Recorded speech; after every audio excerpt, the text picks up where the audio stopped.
So welcome to today's video. Today we are looking at mathematical proofs. If you are new to this channel, you can just hit the like button and subscribe for more content like this. So today we are looking at mathematical proofs. Obviously, there are a lot of mathematical proofs. So I'm going to explain each and every one of them and give examples to see how you can evaluate or apply them. So a mathematical proof.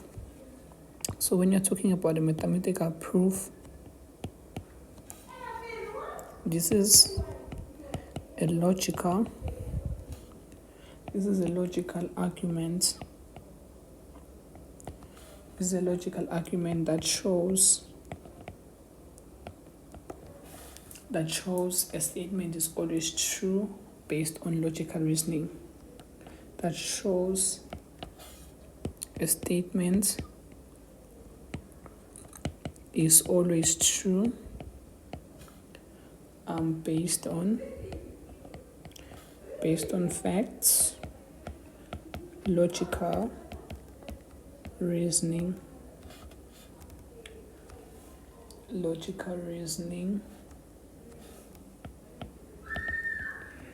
etc. So we are saying a proof is a logical argument that shows a statement is always true. It's always true based on facts or logical reasonings.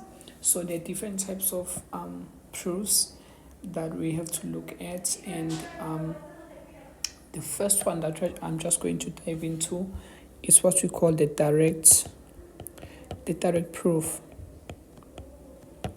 So what is a direct proof? So with the direct proof, we are saying a direct proof shows that a statement of this form, P implies Q, whereby this can be interpreted as if P then Q. So here with the direct proof, we are saying if you are given a statement, it needs to sort of like correlate to this, whereby you are saying P implies Q, or we can just say if P then Q. If you're given a mathematical statement like that, you have to first of all, you have to assume that is, you have to say this statement is true by assuming you have to state that the statement is true by assuming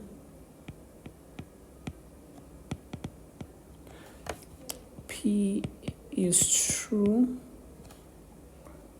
and then logically show that Q must be also true. Okay, so here you are given a mathematical statement. So you need to prove that mathematical statement. If you are given that mathematical statement, it should have this following reasoning, whereby we are saying there's a certain variable P that implies Q. If P then Q. I'm going to show an example let me just show an example so you can get a bit of understanding of what a direct proof is. So if I'm given a statement, if n is even, then n squared is even. So here, this is a mathematical statement. So this, you can interpret this as if n is even, then n squared is even, right?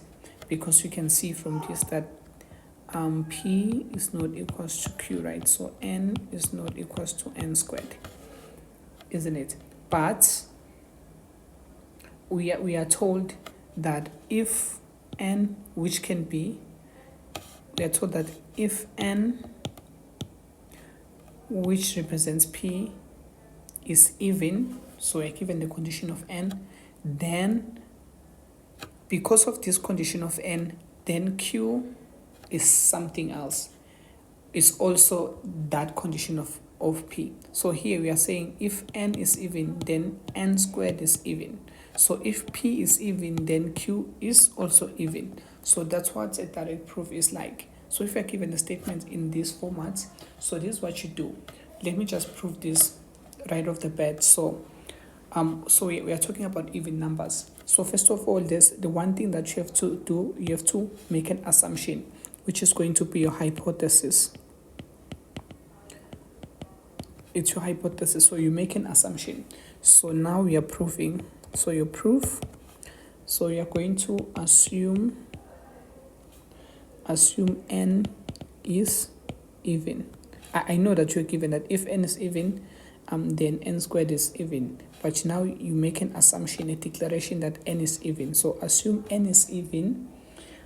If you assume n is even, this implies that n is equals to 2k.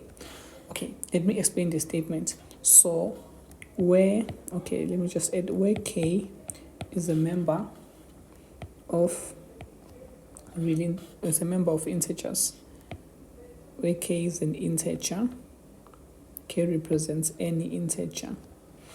Okay, so now let me explain the statement. So let me say k can be any integer. So 1, 2, 3, 4, even if you start with -1, -2, -3. So n, we are saying n is even. So n should be even for any integer. So this is equals to, so we have 2, 1, which is 2, 2 is even. We have 2, 3, we have 2, 3, which is 6, which is also even. We have 2, 4, which is 8, which is also even. We have 2, -3, -6, even. So whatever value of k, which is an integer, n should be even. So this is the basis that you're going to use to represent even numbers. So we represent even numbers with 2k in this video. So now we just need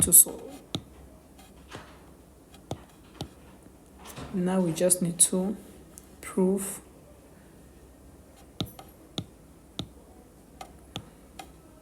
okay. Oh, what's happening? Okay.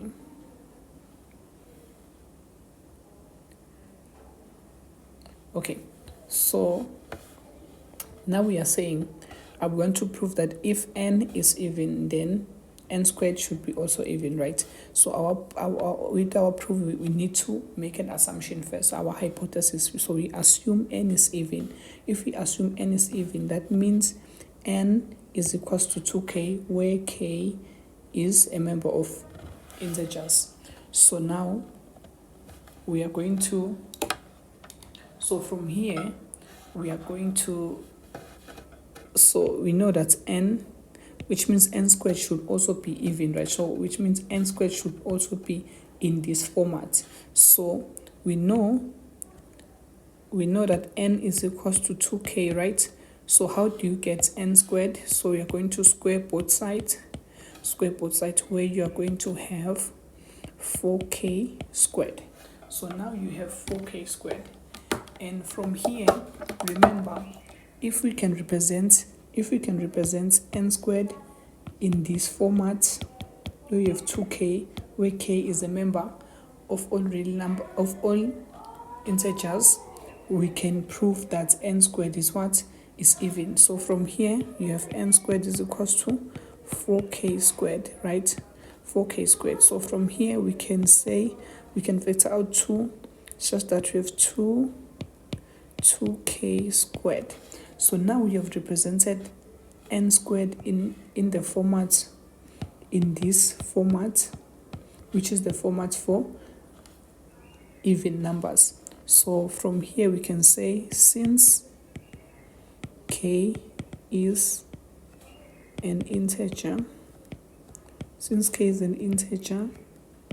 then 2k squared is also an integer. Therefore, n squared is even. So we have proven that n squared is also even by declaring that n is even. So let me go back to this one. We are given that if n is even, then n squared is even, right? So we need to prove the statements. How do you prove it? First of all, you make your hypothesis, assume n is even, right? Once you have assumed that n is even, we know how we can represent even numbers, right? So we represent even numbers using this. So n is equals to 2k. This is how you can represent even numbers, because for any value or for any integer k, n will always be even, right? So now, after writing the statement, we can say, how can you use the statement to show that n squared is also even? So we said n is equals to 2k, and then we squared both sides to get n squared, right? So n squared is equals to 4k squared, and then we factored out 2, right? Such that this, what is inside the bracket, will act as our k, which means it's what? It's a member of all integers. So, and then you need to state it that since k is an integer, then 2k squared is also an integer. That means n squared is even. So this is how we typically prove using the direct proof. Let me do another example so that you can sort of get the hang of it. So this example 2, if we have, let's have another statement. If n is odd, then n squared is odd. Now I'm taking just the opposite of this. So if n is odd, n squared is odd. So now, in order for us to prove this, obviously we need to make our hypothesis, right? So our hypothesis, so we need to, when we're proving, so we are going to assume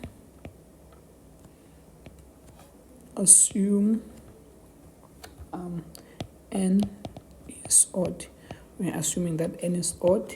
If n is odd, so how do you represent odd numbers? This is how you represent odd numbers, which means n is going to be 2k plus 1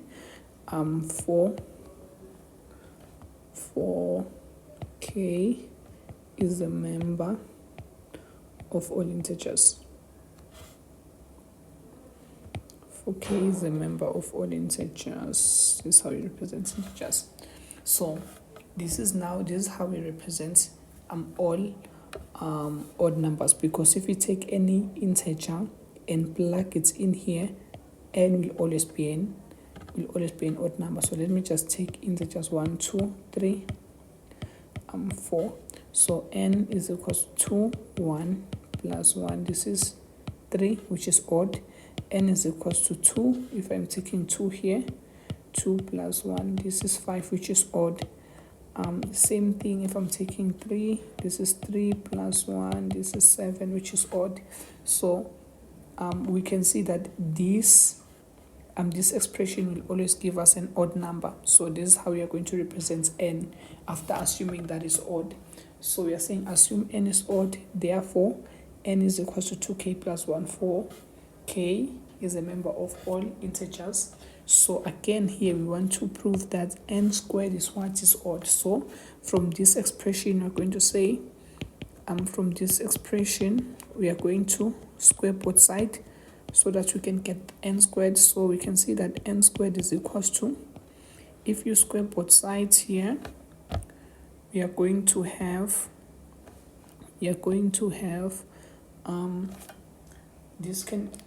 we're just going to expand this expression. We're going to expand this expression where you get, if you square both sides, you're just going to get 4k squared plus 4k squared plus 4k, right, plus 1.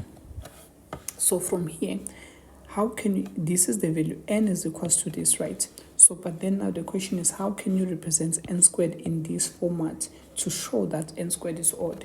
So here you need to manipulate this one, and I'm going to factor out 2 from the first two terms. So n squared is equals to 2.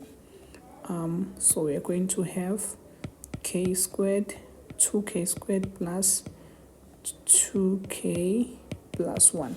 So here now we have represented n squared in this format. So from here we need to write that since k is an integer,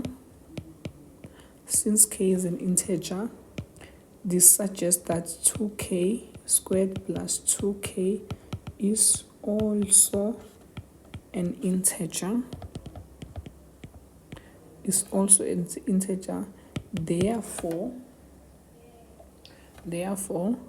n squared is odd. So we have proven that n squared is also odd when n is odd, right?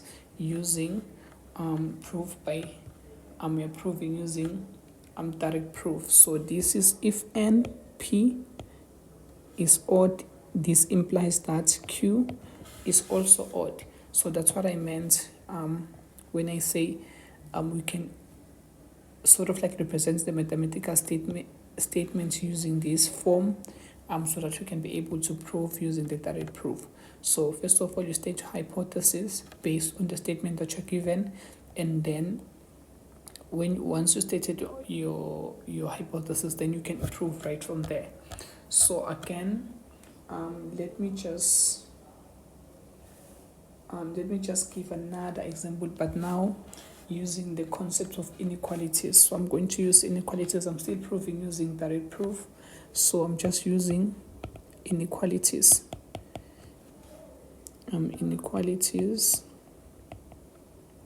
So now let's say you are given a statement, let x, y be members of real numbers, then x squared plus y squared is greater or equals to 2xy. So let p be a member of real numbers, then q is this, right? So now we need to develop our proof. So with our proof, you state your hypothesis. So we assume that x and y are real numbers. What does this mean? We assume that x and y are real numbers. This means x minus y squared, the difference of these two numbers should be greater than 0.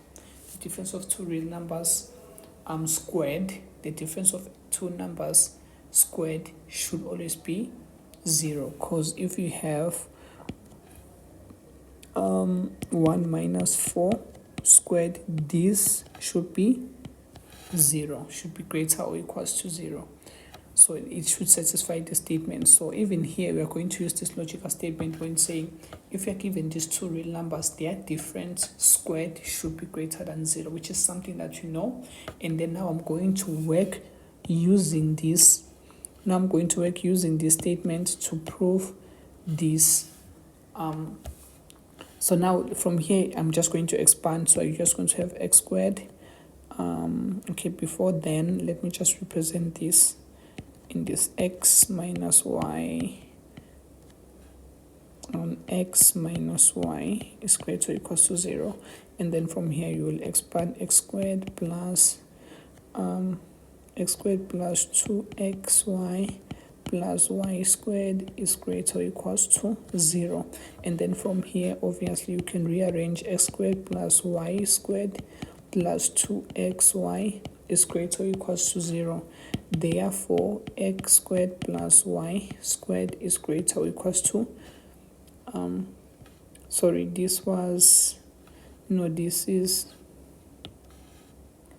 made a mistake. Okay, let me just erase. I made a mistake. So if you have, this is x minus y, right? X minus y is greater or equals to 0. So if you expand this, you're going to have x squared minus 2xy, because x times minus xy is minus xy. Minus xy times x is another minus xy, so you get minus 2xy, and then plus y squared is greater or equals to 0. So from here you can group x squared plus y squared minus 2xy is less than or equals to 0. So from here you can see that x squared plus y squared should always be greater or equals to 2xy. So now, how did we do this? So we are given a statement that let x, y be members of odd real numbers, and then x squared plus y squared should be greater or equals to 2xy.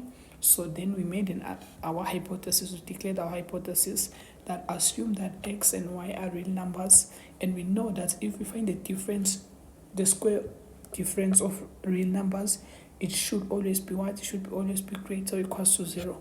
Using this fact, we're able to deduce this. So this is how you can use direct proofs to prove algebraic statement like this one. So okay, I'm thinking of doing let's do one more on direct proofs. So let's just say if A and B, if A and B are odd integers,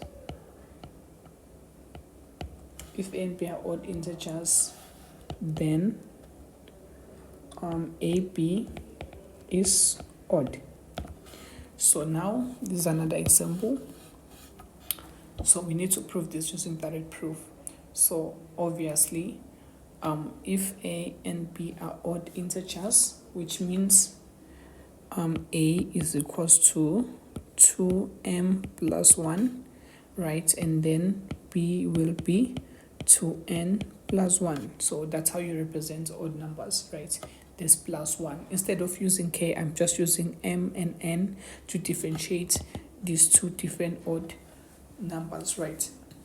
So from here we can see, since we can say m, n, they are all members of real, they are all members of integers. So from this point we make our hypothesis. So now we need to prove.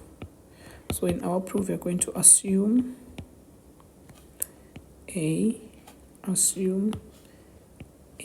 and B to be odd integers. So now, since we're assuming that A and B are odd integers, so we need to evaluate AB. So AB will be equals to 2m plus 1 for A times 2n plus 1 for B. So now we can expand this. So AB is equals to 4mn plus, this is going to be 2m plus 2n, then plus 1 if you expand this. So from here we are saying we want to prove that AB is also odd, which means we should represent AB in this format. We want to represent AB in this format to prove that it's odd. So from here, what do we do? From the first three terms, I can factor out 2. So AB is equals to 2mn plus m plus n plus 1, right? So now we can see that I have represented AB in this format, right? Therefore, and you have to make you have to justify your arguments. You can just say, since m and n are integers, just as we have declared here, they are integers, then this means 2mn plus m plus n is also an integer. It's also an integer. Therefore a b is odd. So now we have proved again that we're given the statement, if a and b are odd integers, then ab is odd. So we've proven that ab is odd. By proving that ab is odd, it's actually odd automatically. The fact that a and b are odd integers is also proven, because we had to assume that a and b were odd. If our assumption was wrong, that means a and b were not odd. But since our assumption gave us a correct statement, that means automatically AB is true, and also that means AB is true, and also that means A times B is also true. So that's how you can use direct proofs to give a mathematical proof of certain statements. So on the next video, I'm going to talk about contrapositive proofs, and also we're going to look at contradiction proofs, which are quite different from this one. So stick for the next video.